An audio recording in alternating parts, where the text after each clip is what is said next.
Hi, I'm miltonchang of Bonsaiheirloom, and today I'm going to work on this Zelkova tree, which I planted. It was a cutting, or actually I stuck a branch into the ground and it rooted about 20 years ago, and you see how much it's grown.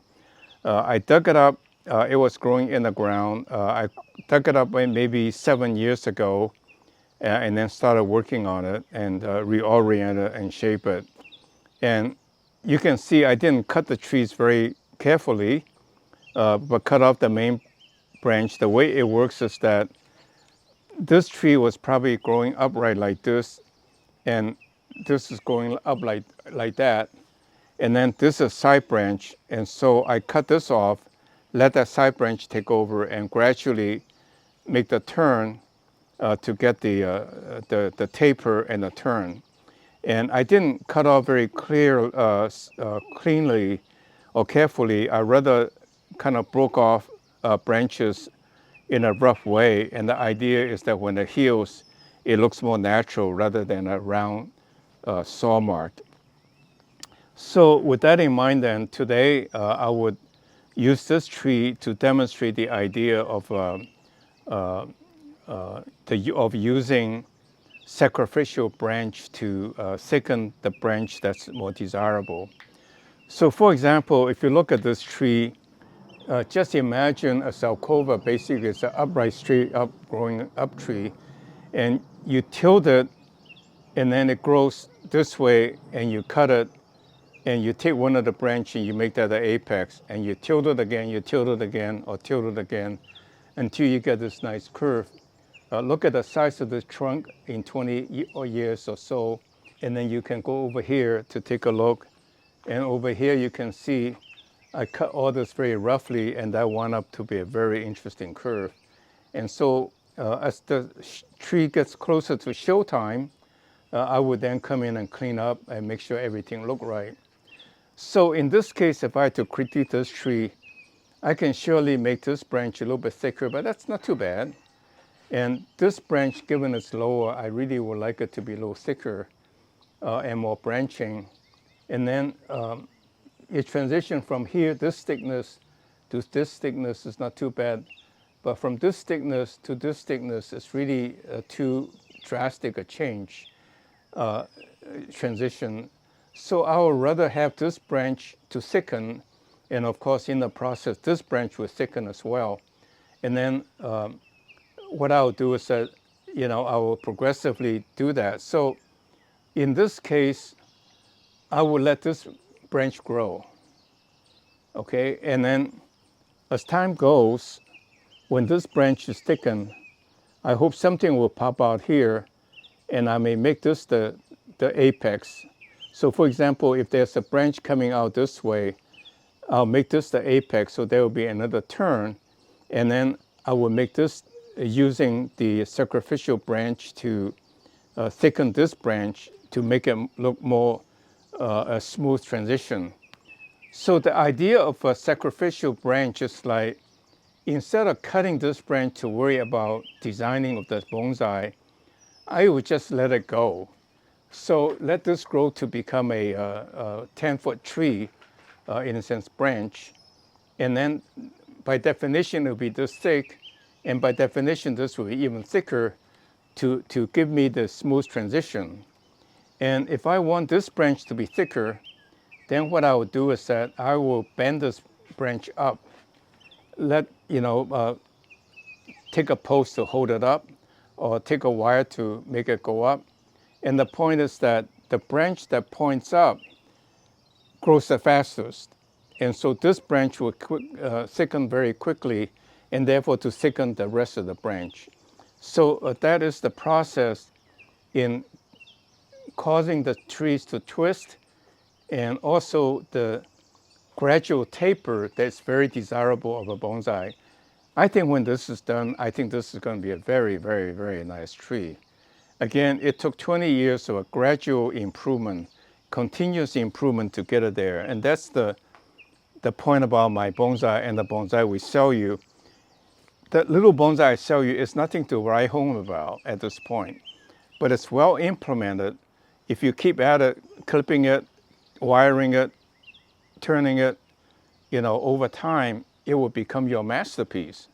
So that's the whole concept of our bonsai, is to improve it over time. Let me show you another tree. So to further illustrate the use of the sacrificial branch, when you look at this tree, it was really a great job to take a tree this size, slice it off, cut that off, and let this branch come off and fill out the space. And at a distance, when you look at it, let's say in a bonsai book, a photo, this tree looks marvelous. It's got all the branching.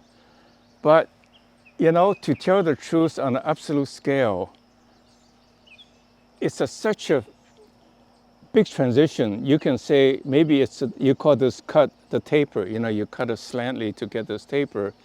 And then it's a transition from here to here, like this thick to this thick, and so forth. And so what I would do using the concept of sacrificial branch is that I'm not going to worry about the design, the shaping of the top part. I will let everything grow, because the more leaves there are, the faster the thicken the trunk. And all of these will have become very, very long branch pointing up to speed up the growth, to thicken this part, this part, this part, this part, this part, this part in sequence, so that this tree in time, it'll be less of a transition from here to here, or transition really from here to here. That's really drastic. And this is a situation you will encounter all the time when you chop down a big tree to make into a nice bonsai. And there is some advantage for starting with a big big tree, because you have a bigger bonsai much quicker. Now, this is an oak tree, California live oak tree I did a few weeks ago. In the same situation, you can see this branch is so thin. And this part transition, okay, to this is very nice. And transition to this, not too bad. But to this transition is really terrible. And so I will let this branch grow to maybe 5 foot, 8 foot, whatever the height it is, to thicken this. When it gets to that high, really in 2 years, this branch will be nearly the branch size of this, and then this will be even thicker to give me the nice transition and a nice turn. And so that's how I create all my turns and twists that way, and also the taper and the branching that way. Again, the simple principle of sacrificial branch is a branch you're not going to use, but you use it to thicken the tree, the branch. And remember, the vertical growth tree, in a sense that at the tallest point, they tend to grow the fastest, even faster, and thicken the tree trunks better. And then if you have a branch that's going down, you want it to grow thicken, you twist one of the branch up so that it will point up, and let much leaf on as possible to speed up the growth. So again, I would make this branch go up, or this branch go up, and then this branch go along. In the meantime, the process of making a bonsai is that I took a tree, cut it, and I start to branch out. I cut off the redundant branch to do my design and let it grow out again. And so there will be more ramification as time goes on. And as time goes on, instead of cutting them off, to speed up the process, I'll do a little bit more wiring or anchoring. And so today I will again reduce the growth to my design ideal. And next year, it'll be growing out wild again, but a lot more behaved. And year after year, until the tree is show ready, there will be no random growth. It will be very easy clipping. Just a very fine pruning will get me there. So with that in mind, then I would get started. And again, I will not cut this branch because I wanted to use a sacrificial branch. But there's nothing happening here. So let me show you another technique. There are many hidden buds in here that may or may not be visible. But I don't particularly like this branch turn and it's that long before it branches out again. So I really wish there would be some branches come out again to make the next time the apex, you know, I cut off the top after this is thickener to much thicker, let's say to this thickness. So one technique I can use is actually gird it, just like you would do air layering. You will not kill the tree, just like air layering, it will actually root. And by doing so, I redirected the flow of the juices, and it may force something bud to come out here to back bud, and in which case I'll get my branch to make into the apex. And so that's what I'm doing. So that's another technique I want to show you. So now I have the possibility of this branch coming up, with this coming out, this coming out. This one doesn't belong here. Oh, well, in fact, I don't even worry about that. If that something comes out, that's great. If not, the next time I'll cut off here, make this the apex. So there is one common mistake, which is let the tree grow taller and taller. Sometimes you will see a tree like that and many tiers up, which is not too natural. But anyway, it's possible. So with that in mind, then I will not do much clipping because I'm going to use these. Just start to clip the bottom, and instead of make it too bare, what I do is that basically I'm poodling the tree to give me the rough shape. And like this branch is going up, so what I'll do is I'll pull this branch. So for example, this branch is pointing up, and for an old tree, as it gets older, the tree tends to droop. So it should really be at this angle. So with that in mind then, what I will do is that I'll use an anchor wire because that's the quickest and without much work. I'll use an anchor wire to hold this tree down, this branch down. Right, so look at how easy this is. I just tie this to the dead root, and now the tree is down this way. Now I would say I would like the branch to look like this. So don't accuse me of not wiring. I do, if I had to. And so I use this wire very judiciously, as this guy wire, to wire this branch. So now you can see this branch is being pulled down, and this branch is being pushed back by wiring. So this branch will be coming down and start going that way. And I'll cut off here, so there'll be some branching. And then this branch can come down. Like if I do a little twisting, you can see this branch comes down, and a little twist makes it go this way. Really beautiful. And then this one can be shortened so that it will go that way. Now, another thing about Zelkova is that you have to be very careful where you cut it. So for example, if you see this branch, there's no bud here. You see, if you cut off here, this branch will die off. It will not come out. And so you have to be careful, otherwise you'll wind up leaving a lot of stubs. That's not very desirable. And then I really would like this branch to come down to look how beautiful that is. The tree comes out this way and then go down. And again, I'll use a guy wire because that's the easiest. In this case, actually, I think I can use the wiring as well because there's not that much, I don't want to have guy wire all over the place so ugly. So again, I choose this wire that's a little bit thicker than I should, but that also prevents it from eating into the branch.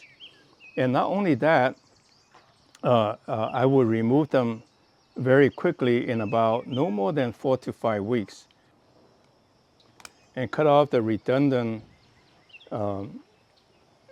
growth branches because they only wind up blocking the view of the the beautiful trunk that you're trying to create. Well, so I pretty much have this side of the branch worked on, and this I can do it now or do a little bit later by holding it down that way. And then this branch, I think it should be more horizontal because that one is more going down. You see how this branch is coming down like this? And this is like this here. And then this branch should be more horizontal. And this one doesn't want to be too long, so I cut off here.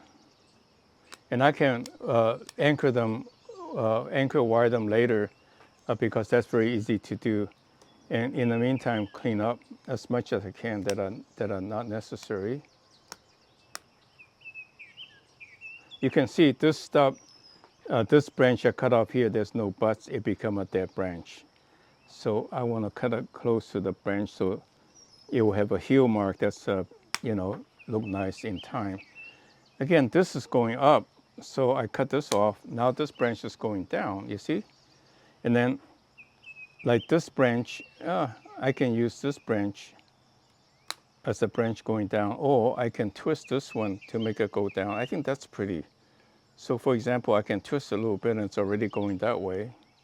And I'm not worrying about all of these imperfections because that adds nice features and I can clean up when I'm ready for the show, ready for show. That's easy to do, and then you can do actually like sculpting to make it look interesting. So there's plenty of opportunity to clean up later.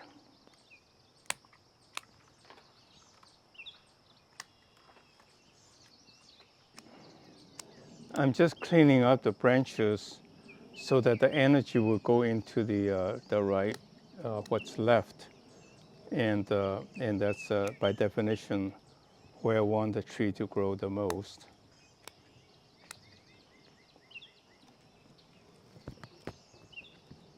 Like there's no reason for this branch to exist, so I cut it. And this one is a little bit tricky. It's a little bit too long, but you can see when that comes out this way, if I cut it here, this will fill out this hole. That's nice. So I cut it here. And when this grow out, I can use anchor wire and all that to clean it up, to clean up my act. Like this, I can do a little bit of this and do a little bit of that by twisting it and to get it in place, more or less this direction. So let me, while I'm clipping, I'll tell you a little bit more about this tree. This tree is basically a branch near the ground that I shove it into the ground and it grew. And it's a Chinese Zelkova. And Chinese Zelkova is very different from the Japanese Zelkova.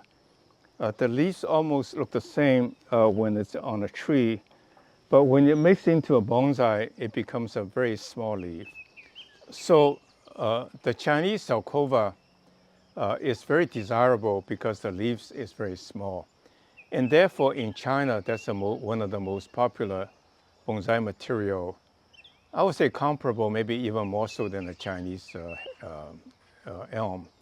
And also Chinese hackberry is very popular because that also become a very nice bonsai with a lot of ramifications. So anyway, someday I will show you the mother tree and the tree that grow into a timber tree. And then of course you have this tree to look at. So today I work on this Zelkova tree, which is a cutting, not a cutting, but air layering or ground layering of a branch of a bigger tree that my wife brought back for me, a little bonsai from Shanghai. This is Chinese Zelkova, which is very popular material in China.